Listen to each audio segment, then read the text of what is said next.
In today's video, I'm going to teach you how to adjust the output resolution and aspect ratio, as well as how to zoom with focal length in Blender. This is essential for ensuring your final render outputs are just the way you want them, and that you have the right framing for your shots.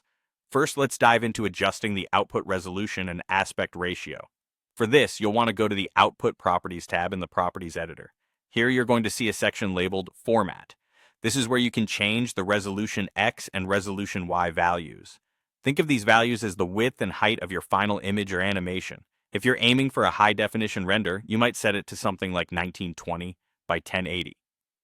Or perhaps you're creating content for social media, and a square format works better. Simply adjust these values to fit your project's needs. Now, beside resolution, you also have the option to change the aspect ratio. There are presets available that can help you quickly select an aspect ratio that fits your requirements. However, you can also manually tweak this to create any custom shape or format, like widescreen or even a vertical video for mobile platforms. Keep in mind that the aspect ratio affects how your image fills the screen, so choose the settings that best suit the platform where you're sharing your work. Once you have your resolution and aspect ratio set, let's move on to something equally important: camera zoom using focal length. Start by selecting the camera object in the 3D viewport. This step is crucial because you'll need to access specific camera settings.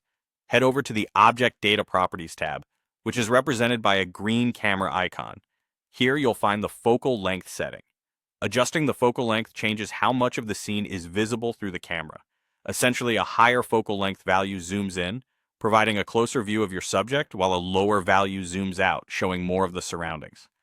For precise adjustments, you can hold the Shift key while dragging the focal length value. This will give you finer control, allowing you to achieve the perfect framing. Finally, let's talk about zooming on the screen while viewing through the camera. You'll need to press numpad 0, which switches your view to the camera's perspective. It's important to check that Lock Camera to View is turned off in the View tab of the end panel.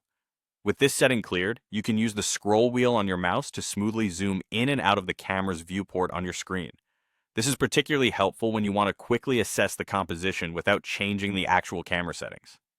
By following these steps, you'll be able to precisely control both the output resolution and how your camera views the scene, ensuring your final render matches your creative vision.